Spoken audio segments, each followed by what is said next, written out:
All right, Jody. So I know in the past, you just don't have the same energy and you get asked to do a lot of different things. How do you manage saying no without like hurting people's feelings or making people feel like you're not interested in working with them? That is a tough one, and I will admit I have personally struggled with this because I want to be able to say yes and participate. And in my pre-brain tumor life, I had more energy and I had more time to commit. And so I was able to say yes to more of the things I wanted to. Now, I simply can't do that. I have to protect my time and I have to protect my energy, which means I have to say no more often. And that's difficult. It's difficult for me to do to this day. But the reality is I have to prioritize carefully or I will zap my own energy and I will end up being down and in bed at the times when I'm not out serving other people. So for myself and my family, I have to be able to do that, and I need to do it a little better. The ways that I have figured out to do that is really, I'm a little bit more vulnerable and I'm honest with people. I've had to come forward and say, hey, as much as I would like to be able to do this, my physical health is compromised and I'm not going to have the energy or I don't have the time to do it. A big part of it, I think, has been learning to listen to my body, to listen to what my gut is telling me, to pay attention to the things that I'm experiencing, to listen to that little voice in my head that I call the spirit, but you can call it whatever you want. When I don't listen to my own inner thoughts and if I'm not listening to my gut, then inevitably I end up overcommitting myself. And what do you feel like, because overcommitment can be a big problem, especially in people that are, go-getters. What types of issues have you run into in the past where you've overcommitted?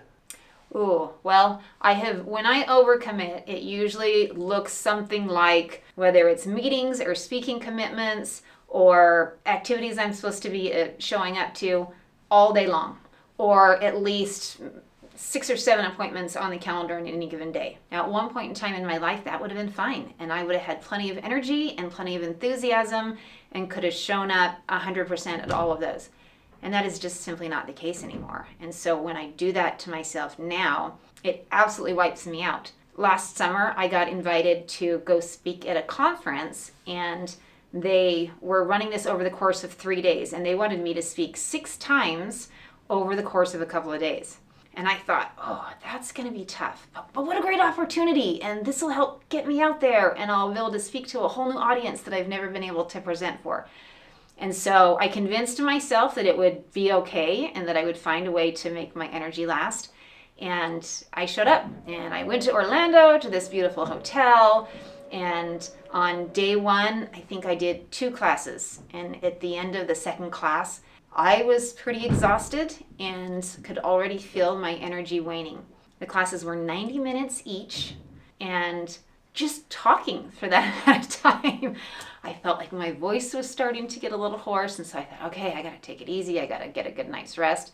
And I did that. But the next day, I did 3 back-to-back 90-minute sessions. And it totally wiped me out. And I still had to do 1 more the following day. And then I had to hurry and pack up and go get on a plane and fly back to Salt Lake. And what I realized from that experience is no matter how much my brain was willing and I was excited, my body really still is a physical body, and I do have to be very careful of my time and my energy.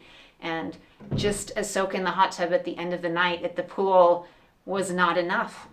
And when I did get home from that trip, I wound up in bed for several days and unable to do anything. So it forced me to realize I have to be the one to prioritize my time. And my dad told me once, Joe, you got to be careful because people will always want more of you and they will take as much as you will give.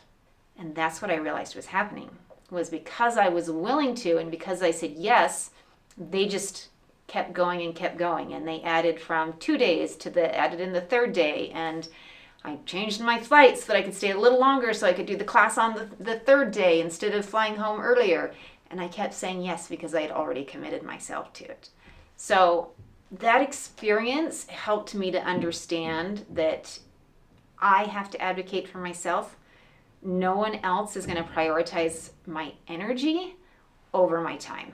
they're going to always want my time. And they're going to want as much or more than I can give them. So I'm the one who has to find where those boundaries are and be protective.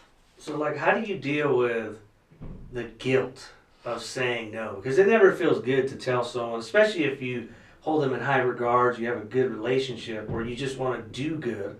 How do you personally handle the guilt of, like, I don't have the energy, like I physically cannot do it?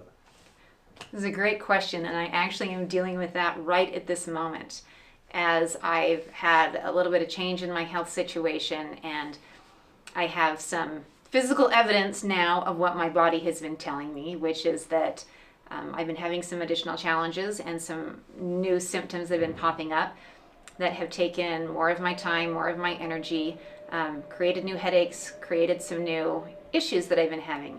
And even though I've known that in my mind, I still continue to try and show up the way that I want to be able to show up and go to every community event and ribbon cutting and, gala and support of this nonprofit and this speaking event. I want to be there. I really do. So recently I got some evidence from some MRI and some CT scan results that showed that the mass in my brain started to grow again, and that it increased in size for the first time in many years. After several years of being stable, there was some change, and now that mass, that tumor, is taking up some space in my brain between the end of my ear canal and my brainstem. And it's not something that really they're going to do anything about, but what it means is that mass is pressing on my nerves and causing me to have issues. Now, my body's been telling me this for a long time, but now I actually have the physical evidence and proof of it. And I'll tell you, there's somewhat a level of vindication maybe when you get proof that of something you already knew that was going on inside your body. When you get a diagnosis or you have that piece of paper that says, yes, this really is going on. Number one, it just makes me know that I'm not crazy, because you start to think that after a while if you're experiencing things over a long period of time. So coming back to the question, how do I deal with it? The only way I've known how to deal with it is to be honest and to let people in. And I have family members who say, why in the world would you tell people this? Why would you tell them that you're having these experiences? Don't you think it will make fewer people want to hire you? Don't you think it will make you less appealing to certain people? And that may be the case, but it is also the reason why I am saying no. And in a way, it gives me permission to say no when my mind and my body have already been telling me that that's what I needed to do, was to step back and do fewer things. That is kind of my proof. That's the thing that gives me permission to let them know that, yes, I would love to be there. In my heart, I want to be there with you at this event, or I want to come and speak, or I want to show up, but my body is saying no. And so just this weekend, I had someone who reached out to me and invited me to come and speak at an event that they're going to be doing this summer. And I would love to be able to say yes. And I have said yes to this person many times before. And that again is one of those situations where you have to prioritize. And as long as I say yes, they'll probably keep coming back and asking over and over again for me to volunteer at this event. I said yes last year, and so now they're coming back and saying, hey, will you come and volunteer to speak at this event again? Last year, I learned the hard way. It absolutely wiped me out. I drove 3.5 hours to go speak at an event. It got done so late at night, I had to spend the night. It ended up being a 24-hour commitment to go and volunteer to speak at an event. Completely wiped me out. I know I was able to help people and inspire people and change some lives because of it, but I paid the price, and I paid a dear price for it. So I got that message this weekend of, hey, would you come and speak at our summer event again? And it was right as I was going through this reprioritization, and I finally realized this is the proof that I need. This is the permission I need to give myself to be able to say no. And as soon as people understand a little bit more of the story, they give me that grace and they totally understand. But if the whole time I'm camouflaging what's really going on and I'm trying to put up that face of, hey, everything's perfect, fake it till you make it, they don't know that. They don't know what I'm experiencing. And so the thing it's helped me to come to a realization of is we can't assume anything until we know the real story. If someone isn't showing up in the way that you anticipate, or they're not participating to the level that you expect or that they have done before, there's likely a story and a reason behind it. And we need to give them that piece of understanding and that grace until we do come to find out what the situation is. And we also need to be able to say, okay, if you can't do it, I understand. Thanks for letting me know the truth. And even if they're not at a position where they're ready to be honest and divulge everything to you, we need to be able to be kind and respectful if someone comes to us and says, no, I just can't, or thanks, but no thanks. Well, where do you think, like, that leads me to the next question. Where do you think overscheduling or overcommitting, where do you think that comes from? Where do you think that starts? Do you think that's something that maybe we develop this habit, or do you think it's something that you just train yourself to do that? What do you think? Or do you think it's just a natural tendency that some people have and some don't?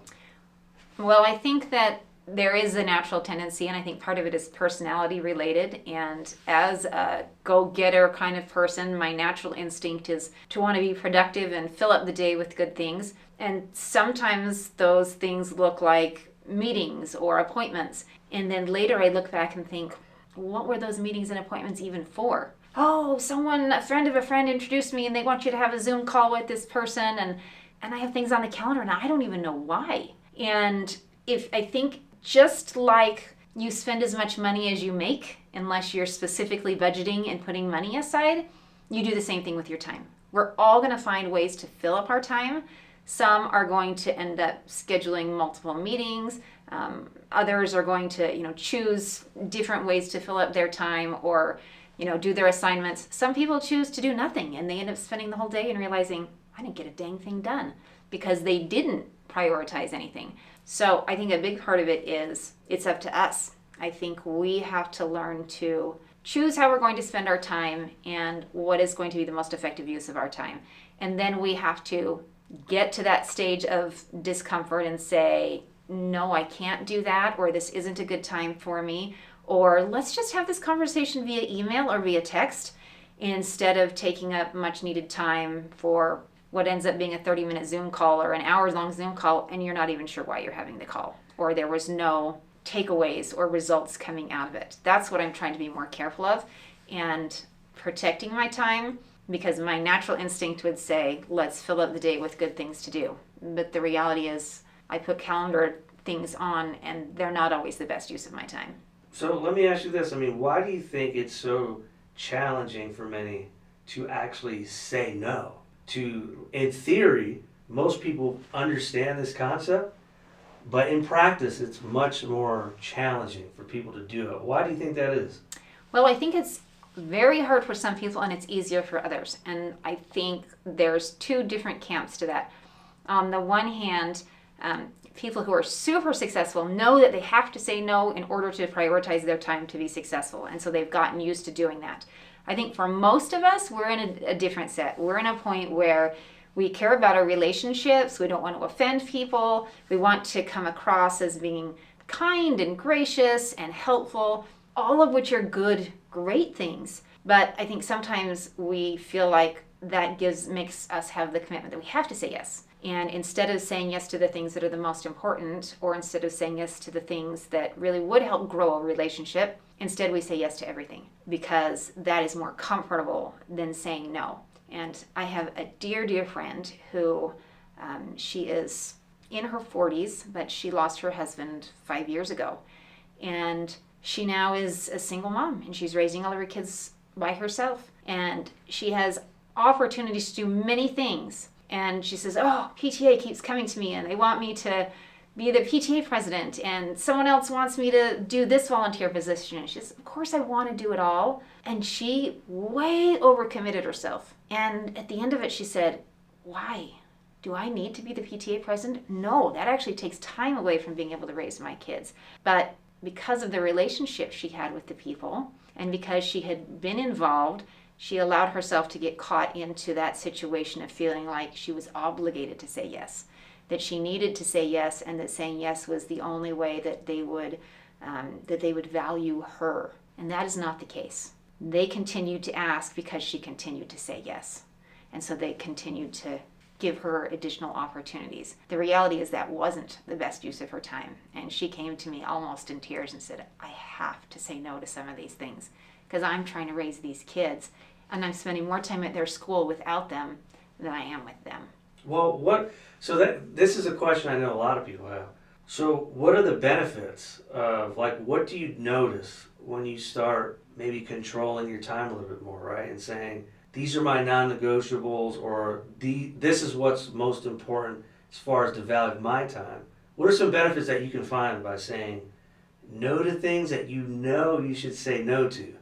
I think a big part of it is it allows you to prioritize things in the way that are truly best for you. However, you still have to do that. You still have to make that commitment to yourself and follow through on that every single day. Just because you protect a certain period of time doesn't mean it's going to have anything magical happen unless you actually put that into action. And so for me, I know there's a period of time during my day that is my preparation time, it is my personal time, it is my reflection time. It's where I connect with God, connect with myself, and prepare myself for the day. I've also realized if I schedule meetings or if I have meetings or appointments during those times, I don't do those activities at other times of the day. Once the day has gotten past a certain point, I don't rewind or I don't all of a sudden fit in a new time and place to do it. It just means I miss that time. And so I think the power in being able to do it is giving yourself control to do the things that you know are the most important. Whether that's having some personal planning time, whether that's doing your exercise, whether that's connecting with your family, but you still have to actually go through and follow through on the action of doing what you set the time aside for. Because even if you set the time aside, if you don't follow through, then you're not going to receive those benefits. If you do follow through, then you have that rejuvenation of, oh, I got my run in and that's the most important thing. At least I know I did that even if nothing else today. Or, yep, I had time to actually plan out my day instead of just having it hit me as it is. Or I had the chance to pray and meditate and connect and read scripture or read uplifting materials. And that gives you a boost for the day. So I think the power is it allows you to have control over your time instead of your time having control over you. But you have to make sure to use your time in the way that you plan. You know, I was just thinking as you were saying that, what about how, like, have you ever said no to something and initially you thought you made the wrong decision, but then you later come to find out it was the right decision? When saying no was the right decision? Yes, but initially you thought that you made the wrong decision by saying no. So I had an experience just a little while ago where I was given the opportunity, presented as an invitation, to take on a leadership role for an industry group that I love and I'm passionate about and I am very, very involved in. And as they gave me this opportunity, my initial feeling was, yes, I should do this. This is a great opportunity. But it also started causing me a lot of stress in my mind, and I started thinking about it. And my initial response to them was, yeah, I think I could do this. Give me a little time. But my first response is yes. And then I started waking up at night having nightmares and realizing, oh, wow, I'm spending a lot of time and mental energy thinking about this thing that I just said yes to. And so I actually came back to them and said, no, I don't think that I should do this. I don't think the timing is right. And immediately I had this guilt set in on me and I thought, oh, I'm not sure if I'm doing the right thing. Am I missing out? Am I not going to have the opportunity later to get into leadership? Is the organization going to be okay without me? All of these thoughts started going through my head. And I'd had many other people encourage me and say, you're going to make a great difference. You're going to lead and inspire people and they're going to love you and you're going to change so many lives. And so I felt like saying no was saying no to all those people that I might be able to help and serve. And yet I'd been having those nightmares and those uncomfortable thoughts and feelings. And so I went ahead and said no. And then I questioned it and I questioned it and I questioned it. And it wasn't very long until other things started happening in my life. And my husband got offered a new position that was going to require a lot more time, not just his time, but my time and family time as well. And I had some personal things happen in life, and some family situations. Had a family tragedy where my younger brother passed away unexpectedly. And all of these things took far more time and energy than I could have imagined, and none of them were things that I had planned for. And then I started to realize, oh my gosh, it's so good that I said no, that I listened to my gut and to my head when I was having those nightmares about that experience.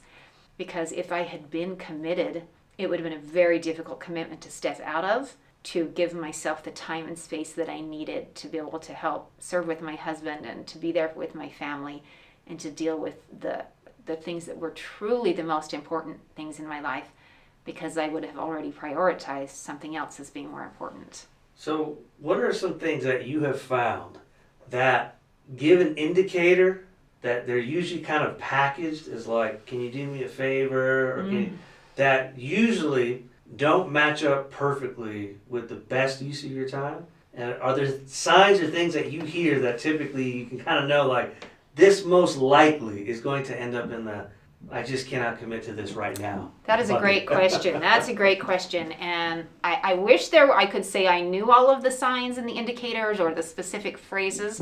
But the gist of it that I found is when someone comes to me and asks me to do something and it's close to what I do, but it's not quite. When we'd like you to speak on this, and it's a little bit outside of my topic, or it's a version of it that I've never considered or I've never spoken on before. If I say yes to that, I don't want to say I doom myself because that's a little strong, but I nearly always end up either regretting it or looking back and saying it wasn't worth my time and my energy. Because even though I could do something, the could is not should. I could do something doesn't mean I should do something. So if I could accept this speaking engagement, but it means I'm going to have to prepare a whole new set of remarks and come up with a new keynote because it's just enough outside of what I do that it doesn't quite fit, I'm going to spend a lot more time and energy on that than I anticipate. Another thing I have found to be key is I look at where the invitation has come from.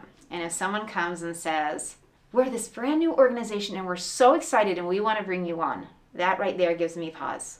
We're a brand new organization. We've never done this before. I have learned through hard and painful experience that if someone hasn't done it before, you don't want to be their guinea pig. Because no matter how great their intentions are, if they haven't done it before, they are learning through you. And you are going to be thrown into the mess of the creation.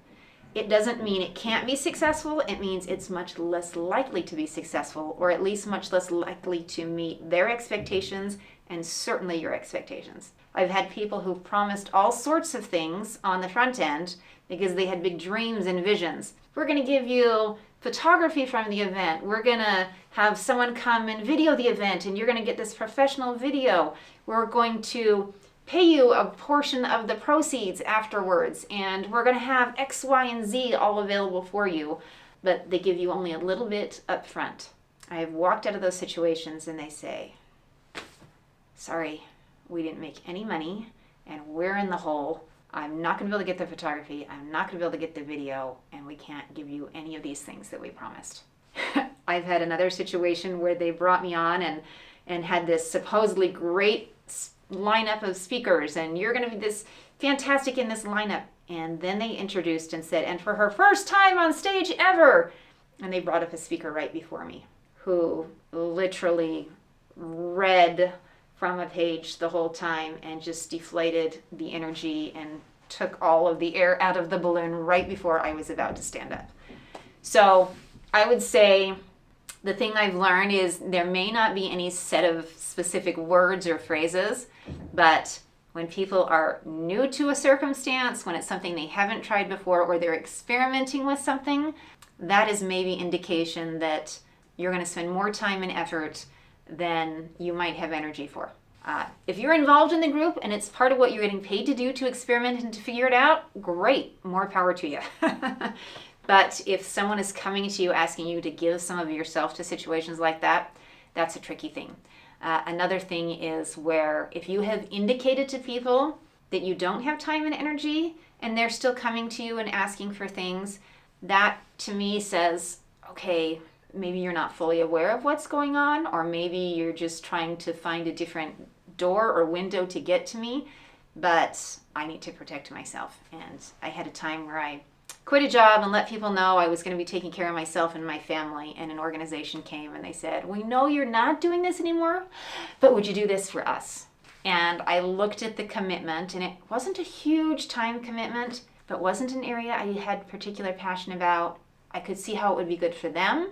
I couldn't see how it would be very good for me. So that's the other thing, is what are the benefits for yourself and for your family? Because you're going to have a lot of opportunities, but you need to have some sort of payback, not necessarily in a paycheck form, but where you get some reward or some benefit out of it.